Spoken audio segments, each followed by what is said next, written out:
ya. Ada telat karena ada sesuatu hal ya. Oke, kita pagi hari ini akan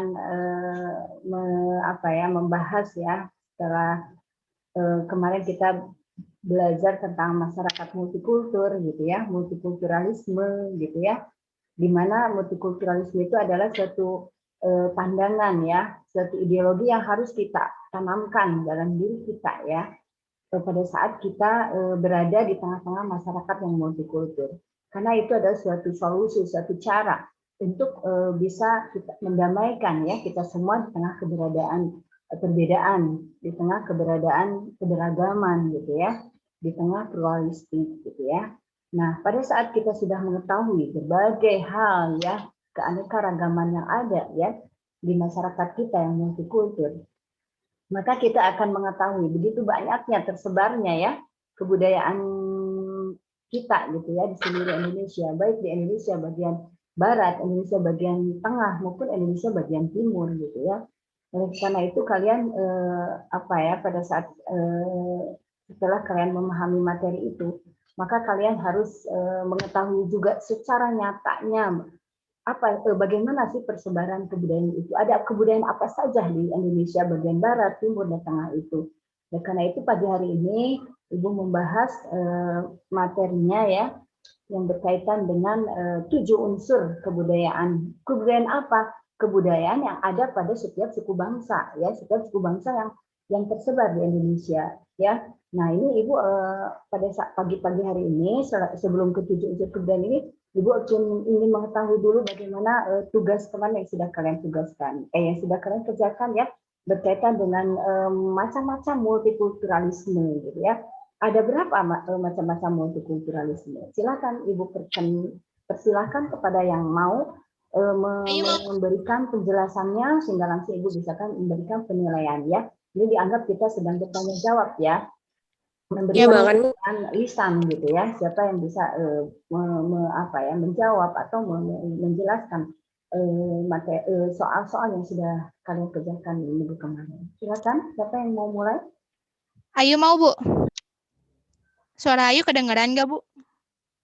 Sekarang kedengaran setelah Ibu cabut ininya. Silakan. Tadi suara Ibu jelas tidak? Jelas. Oke. Silakan, Ayu mau jawab pertanyaan soal yang kemarin? Iya, Bu. Ya, silakan Ayu. Jadi multikulturalisme itu Ayu catat terbagi jadi 5 jenis. Ada multikultural akomodatif, otonomis, interaktif atau kritikal, isolasionis, sama kosmopolitan. Yeah, okay. Multikulturalisme akomodatif ini itu paham di mana masyarakat yang memiliki kultur atau kebudayaan dominan membuat penyesuaian dan akomodasi atau tindakan menghindari konflik bagi kebutuhan kultur kaum minoritas. Jadi paham ini itu kaum mayoritas memberikan kebebasan bagi kaum minoritas untuk menerapkan juga mengembangkan kebudayaan mereka. Tetapi penerapan dan perumusan hukum, aturan, undang-undang lainnya tuh dirumuskan oleh kaum mayoritas. Nah, pembuatan aturan dan hukumnya juga dibuat secara sensitif dan masih berhubungan dengan nilai-nilai kebudayaan. Ini kaum minoritas. Itu yang akomodatif ya? Ya. Ya, oke. Di sini kaum minoritas tidak menentang kaum mayoritas. Contohnya Luwu di Palopo. Contohnya? Masyarakat Luwu di Palopo. Yang menerima transmigran asal Jawa, Bali, Lombok, dan Sunda untuk membangun harmoni. Palopo itu di Sulawesi ya? Ya, kalau nggak salah. Ya, oke. Nah, gimana? Lanjut. Yang menerima transmigran asal Jawa, Bali, Lombok, dan Sunda untuk membangun harmonisasi hubungan dan integrasi sosial. Karena nenek moyang mereka berpendapat bahwa mereka tuh harus menghargai perbedaan. Makanya ada sifat penerimaan di sana. Oke. Jadi kesimpulannya menurut Ayu yang akomodatif ini gimana Ayu? yang Jadi masyarakat multikulturalisme yang akomodatif itu gimana? Jadi adanya kebebasan untuk kaum minoritas untuk mengembangkan kebudayaannya, tetapi masih ada perumusan hukum-hukum yang dari kaum mayoritas. Dari kaum mayoritas. Ya, betul. Tapi ada keseimbangan, jadi kaum minoritas nggak menentang kaum dominan. Oke, berarti mereka hidup berdampingan secara damai ya? Iya. Jadi tidak Kan akomodatif. Tidak muncul konflik gitu ya? Konflik itu bisa direda ya? Iya. Oke. Dari aturan-aturan yang dibuat. Oke, itu untuk sebagian masyarakat Indonesia sudah melakukan itu atau masyarakat tertentu menurut Ayu? Kayaknya masih belum seluruhnya ya Bu. Masih seluruhnya ya, sebagian. karena masih ada beberapa masyarakat yang masih menyimpan perbedaan yang sangat tajam ya. Seperti waktu itu ada konflik konflik apa yang perbedaan di Madura itu bukan sampit apa di Madura itu konflik apa yang sempat ramai ya sampai dibakar gitu satu masyarakat gitu ya. Ya. Sampang bukan? Nah, itu konflik apa? Ican? Sampang. Betul, konflik Sampang ya yang sangat tragedi banget, banyak menimbulkan korban. Jadi ini dia tidak menggunakan akomodatif ya, bukan menjadi contoh masyarakat yang multikulturalisme akomodatif. Oke, bagus Ayu, terima kasih Ayu sudah betul ya untuk menjelaskan akomodatif. Yang lainnya bisa Saya mau yang otonomis. Saya mau interaktif. Kenapa? Saya pengen yang otonomis. Saya mau interaktif. Oke, boleh, enggak. Nanti sebentar sebelum dilanjut, ada yang mau bertanya ke Ayu tentang akomodatif? Atau mungkin ada yang kurang dimengerti? Karena ternyata Ayu sudah betul ya menjelaskan, itu tidak usah mengulangi, karena Ayu sudah menjelaskan pada intinya bahwa akomodatif itu adalah masyarakat yang memang sangat toleransi gitu ya, di mana golongan mayoritas itu memberikan kesempatan kepada minoritas ya untuk mengembangkan potensi kelompoknya gitu ya, dan walaupun mereka tetap mengambil keputusan pembuat keputusan itu ada di tangan mayoritas. Intinya ini masyarakat yang sangat cocok ya, sangat yang harus akomodatif ini yang mengurangi konflik, mereda konflik gitu ya, dan sangat cocok di tengah-tengah masyarakat multikultural ya. Oke, ada lagi yang mau bertanya ke Ayu? Silakan, atau ada yang mau menambahkan? Oke, cukup? Tidak ada? Ayu lanjut ada? Aja, Bu. Oke, Ayu ada lagi nggak Ayu?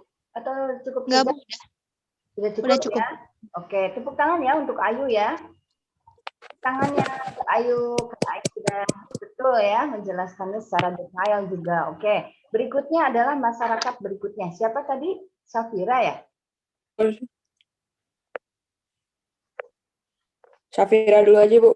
Oke, Safira masyarakat yang Safira. Oke, ini Ayu. Yang Ayu mendapat penilaian untuk yang itu ya, 90 ya. Saat ini Ayu dapat nilainya 90 untuk tatap muka hari ini ya.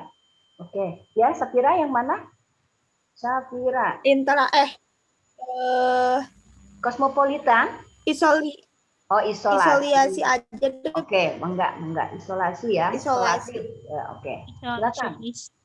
Silakan dengan contoh ya, seperti tadi Ayu ada contohnya. Enggak mau kosmopolitas aja. Hah? Ibu kosmopolitas aja. Oh, kosmopolit. Kosmopolitas aja. Enggak. Kosmopolit. Ibu Muhammad belum di ACC. Oke, Muhammad ACC. Muhammad, alhamdulillah ya bisa gabung sekarang. Sehat Muhammad? Halo? Oh, baru join ya. Oke, gimana? Silakan. Oke, Bu. Kan tadi yang kata Ayu benar, yang bentuk-bentuk multikulturalisme itu kan ada 5. Multikultur itu kan ada 5. Aku mau jelasin yang multikulturalisme. Multikulturalisme. Iya, multikulturalisme itu kan ada 5. Betul. Ini ada salah satunya kosmopolitas. Jadi kosmopolitas itu masyarakat berusaha mengejar batas-batas kultural. Hmm. Maksud mengejar batas-batas kultural itu gimana? Jadi kayak mereka itu apa ya, lebih kayak mungkin di luar negeri itu disebut open minded lah, tapi kelebihan open mindednya kayak mereka tuh menciptakan sebuah masyarakat di mana setiap individu tidak lagi terikat pada suatu budaya tertentu. Contohnya itu ada kelompok liberal yang menganggap semua budaya dapat dipilih dan diambil secara bebas. Terus ada juga contohnya kayak sekarang remaja-remaja yang apa ya, yang kayak ngelepasin diri dari budayanya. Yang apa? Yang ngelepasin diri dari budayanya. Oke, jadi mereka pada saat berinteraksi dilepas dulu ya kebudayaan bawaannya, Ya. kebudayaan primordialismenya gitu ya, dilepas dulu. Iya. Untuk mereka berinteraksi dengan budaya yang lain gitu ya. Iya, gitu.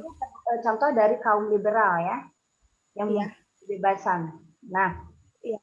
Yang menggambarkan, yang mengejar batas-batas perbedaan gitu ya maksudnya ya. Iya. Betul, Iya. oke. Yang lain ada setuju nggak seperti ini yang dimaksud dengan kosmopolit ya? Namanya kosmopolit gitu ya, yaitu masyarakat yang agak bebas gitu ya, bebas dalam menerima perbedaan gitu ya, sehingga tidak menjadi kendala. Jadi itu banget ya, Bu. Ya? Masyarakat kosmopolitan tuh kayak apa nyindir Ya, ini kan zaman sekarang. betul. Ya, mungkin untuk masyarakat berkota ya, terutama di masyarakat kota besar, kota-kota besar, ini sudah kosmopolit sepertinya, betul nggak? Betul. Iya, kayak benar-benar diambil, dirangkul semua budaya-budaya baru. Betul. Dan mereka toleransi banget dengan adanya berbagai kebudayaan, baik kebudayaan dari luar maupun dari dalam. Apalagi dengan budaya dari sendiri ya, sudah tidak menjadi masalah. Betul nggak? Tidak menjadi soal ya. Nah ini misalnya kosmopolit ini berada di kota-kota yang besar ya, seperti Surabaya, kota besar ya, Jakarta, jadi sudah menggunakan sistem. Bandung juga mungkin udah ya. Bandung udah nggak menurut kalian? Kota Bandungnya? Lumayan sih Bandung. Ada beberapa lah, Bu. Sudah tidak ada lagi yang mengatasnamakan kelompok-kelompok tertentu yang ingin mendominasi gitu kan, bahkan memberikan hak intimidasi kepada kelompok kecil, enggak sepertinya ya Kota Bandung. Jadi kita simpulkan, betul tadi kata Safira, ini sudah jelas ya tentunya ya, kalian tadi dicontohkan oleh Safira misalnya kelompok liberal yang tidak membawa satu kebudayaan gitu, dia menunda dulu kebudayaan aslinya dia pada saat dia akan berinteraksi berhubungan dengan masyarakat secara umum gitu ya. Oke, maju berikutnya tepuk tangan dulu untuk Safira ya. Tepuk tangan Safira ditambah dengan ini ya, tambahan dari Itam ya. Bisa memberikan penegasan kembali. Oke, terima kasih Safira. Selanjutnya silakan. Saya mau yang ini, masyarakat otonomis. Masyarakat otonomis, mangga silakan. Ibu persilakan waktunya untuk Itam. Jadi multikulturalisme otonomis itu masyarakat plural di mana kelompok-kelompok kultural utama berusaha mewujudkan kesetaraan dengan budaya dominan dan menginginkan kehidupan otonom dalam kerangka politik yang secara kolektif bisa diterima. Nah, fokus pokok kelompok ini adalah untuk mempertahankan cara hidup mereka yang memiliki fokus pokok kelompok ini adalah untuk mempertahankan cara hidup mereka yang memiliki hak yang sama dengan kelompok dominan mereka. Jadi kayak mereka tuh yang kelompok kultural ini menantang, jadi nantangin yang kelompok kultural dominan dan berusaha buat bikin menciptakan suatu masyarakat di mana semuanya kelompok dapat eksis sebagai mitra yang sejajar. Tapi kalau saya lihat juga kayak jadi masyarakat yang kultural ini yang rada yang berbeda ini kan berusaha buat setara, tapi di saat yang sama juga berusaha biar lebih dominan gitu, lebih berkuasa. Soalnya contohnya kaum Zionis Yahudi yang menolak keberadaan kaum Palestina. Terus juga negara Indonesia yang kaum mayoritasnya menginginkan negara dengan syariat Islam. Berarti kan mereka lebih mau berdominan gitu. Jadi bukan pure setara, bukan benar-benar setara. Kalau kooperatif kan damai. Kalau ini lebih saling kayak adu-adu gitu gak sih, Bu? Apa tadi yang damai? Yang kosmo? Yang Akomodatif. akomodatif. Kan itu dia, walaupun yang minor tetap ada kurangnya gitu, haknya cuman mereka oke gitu. Nah, Oke. kalau ini kayak saling pengen dominan gitu. Oke, Kalau saya jadi lihat. kalau di sini mendominasinya itu untuk menciptakan perbedaan, cenderung konflik gitu ya. Iya. Dan Jadi kelompok pengen ini, sejajar biar saling dominan. oke, Ibu mau tanya sama Ican. Dan Eksistensi kelompok yang ini sama. merasa benar nggak kelompoknya? Sehingga akhirnya pada saat ada perbedaan dengan yang lain dia menarik diri untuk tidak bergabung atau tidak menerima. Begitu tidak? Saya pikir mereka ini apa? Malah iya terlalu percaya banget, suka Fanatik banget gitu sama. ya?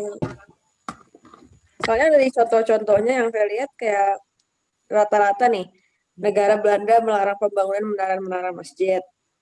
Terus berarti kan mereka ngerasa apa namanya, pihak mereka tuh udah ini Mayoritasnya sama merasa nggak mau. mendominasi ya.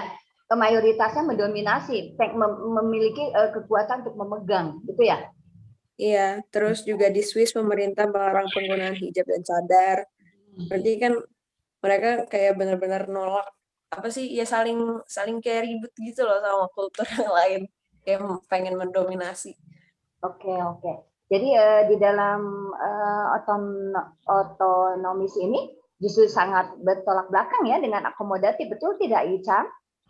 Iya, tapi sih ini juga yang minornya juga berusaha biar ini terus gitu, biar bisa setara. Jadi Ya, kalau ya di gitu, saling adu. oke, kalau di otonomis yang minoritas juga berusaha membuat ini ya batas gitu ya, sehingga Kesetaraan. ya betul seakan berbeda gitu, berbedanya tuh terlalu menampakkan gitu ya, sehingga dia juga mengarah ke konflik gitu ya, seperti tadi Iya. negara Belanda, negara yang membatasi tidak boleh berhijab dan bercadar gitu ya. Jadi seolah-olah juga menentang gitu ya, betul nggak? Menentang Iya. cara hidup yang minoritas juga gitu ya, betul nggak? Dengan tadi yang Iya. Ayu itu kan yuk, kalau akomodatif justru walaupun ada dia sebagai pembuat keputusan si mayoritas, tapi minoritas diberikan hak gitu ya untuk dia mempertahankan gitu ya, mempertahankan cara hidup mereka-nya. Beda dengan yang otonomis ini, begitu kan ya, Ican? Jadi Iya. kalau otonomis tuh kayak si kaum minoritasnya tuh mengharapkan eksistensi yang sama ya? Gitu bukan? Gimana? Jadi kaum minoritasnya tuh mengharapkan eksistensi yang sama, yang Iya. sejajar. Oh iya. Berusaha sejajar, tapi yang otonominya juga bukan sejajar yang damai gitu kalau saya lihat Malah sih. ke arah konflik ya, ingin menunjukkan perbedaannya gitu ya. Saling pengen dominan gitu. Nah, iya. Tapi Bu mau nambahin. boleh. Ini Sapira ya? Siapa? Iya. Ya, oke. Aku nyari contoh. Lainnya dong, Aku nyari contoh yang Ryan. Oh, Ryan baru. Ayo. Aku nyari contoh yang multikulturalisme otonomi ini. Ya, Ada contoh gerakan kaum perempuan pada undang-undang politik agar sejajar dengan kaum laki-laki. Ini kayaknya tapi gerakannya nggak kayak mereka nggak nuntut kaum perempuan buat dominan banget kayak yang tadi Ican sebutin, tapi mereka nuntut Setara gender. Iya. Terus lagi Iya, gitu. Kesetaraan. Terus misalnya perempuan lebih dominan di Indonesia kan kayak mungkin ya kayak menyenggol agama kan agama Islam kan menyarankan pemimpin tuh kan laki-laki gitu. Jadi mungkin nih kalau misalnya contoh yang perempuan kesan di ini nggak menimbulkan konflik besar lah. Gitu. Oke, itu kan bagian dari udah segitu juga, aja. Ya, terima kasih Sapira memberikan contoh ya dari yang tadi Ican jelaskan. Kalaupun ada contoh bahwa perempuan menginginkan juga haknya untuk diakui gitu ya, dengan akhirnya diterimalah emansipasi gitu ya. Itu apakah bagian dari contoh otonomis? Ya, bisa jadi itu adalah bagian ya. Tapi hanya pada kenyataannya walaupun si perempuan tidak terlalu menuntut hak, tapi pada dasarnya kan tetap bahwa perempuan di kancah politik terutama itu tetap dia memperlihatkan kok dominasinya, apalagi di masyarakat Indonesia sekarang kebebasan berpendapat itu sudah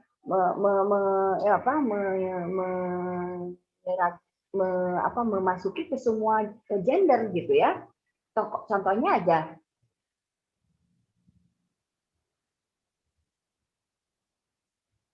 halo, contohnya Iya, Ya, Bu. semua di partai politik di kancah dunia politik laki perempuan hampir sama sekarang jumlahnya ya, betul nggak? iya. Ya, Iya betul, tapi Contohnya kalau si misalnya Puan pemimpin Maharani daerah gitu. gitu Bu, ya gimana? Kira?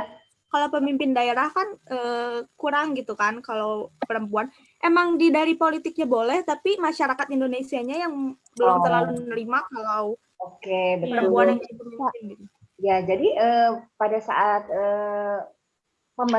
kebijakannya sudah memperbolehkan lah istilahnya sudah Iya. membolehkan. Tapi mungkin kenapa? Coba alasannya kenapa menurut Safira masyarakatnya sendiri yang belum memberikan kebebasan secara utuh kepada perempuan. Ada latar belakang nggak menurut Safira?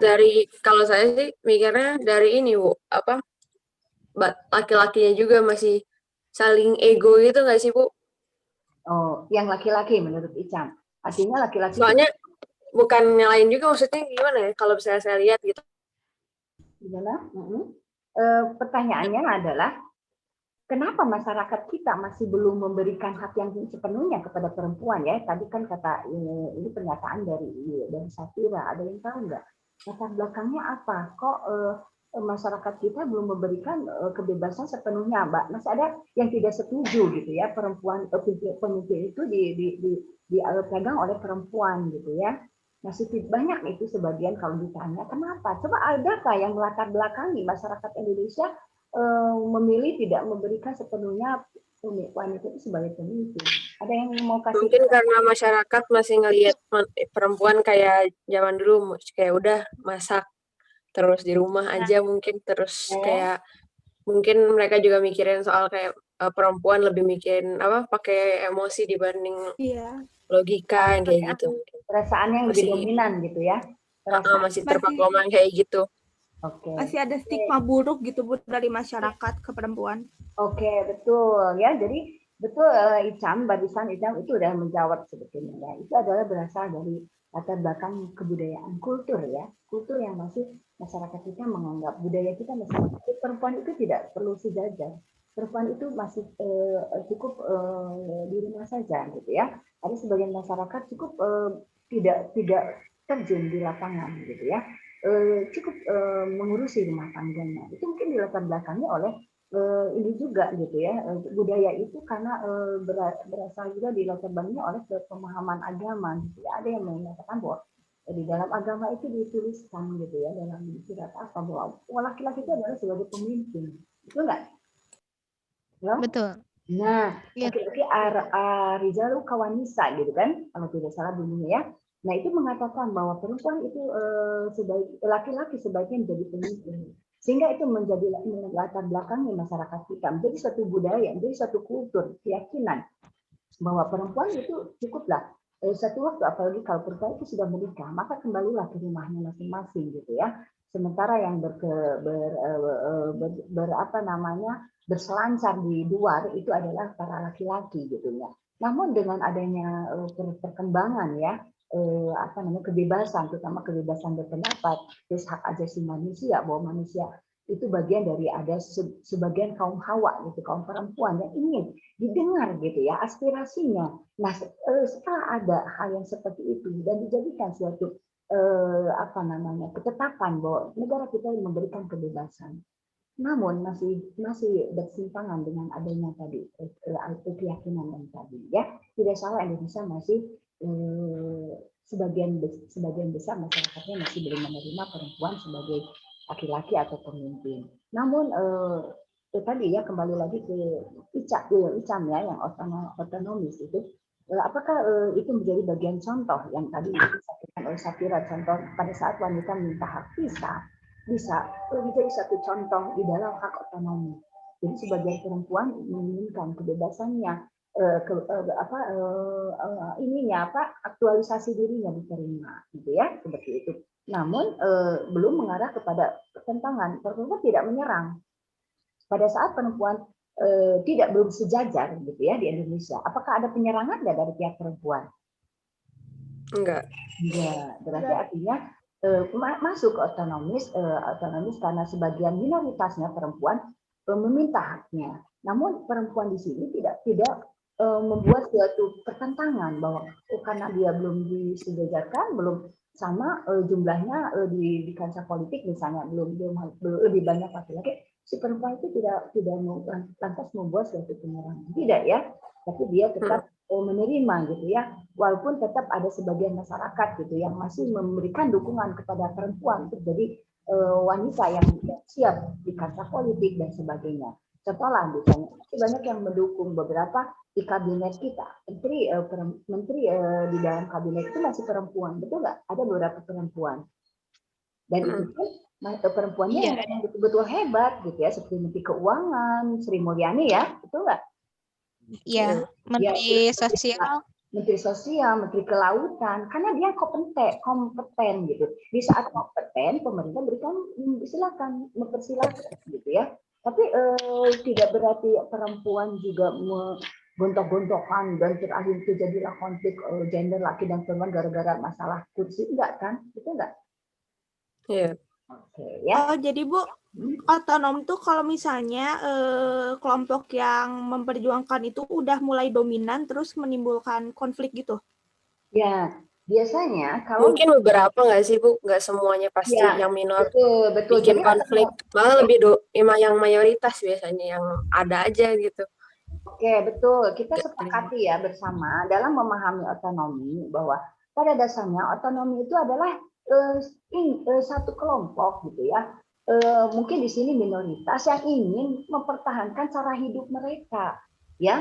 Nah, namun tadi kata Icam, dalam mempertahankan cara hidup mereka ada yang menunjukkan perbedaannya yang sangat tajam sehingga menimbulkan ke arah konflik yang minoritas tadi. Ada juga yang setelah dia bisa mempertahankan cara hidupnya, tapi dia hidup tidak berarti harus menyerang yang mayoritas, gitulah, seperti itu ya.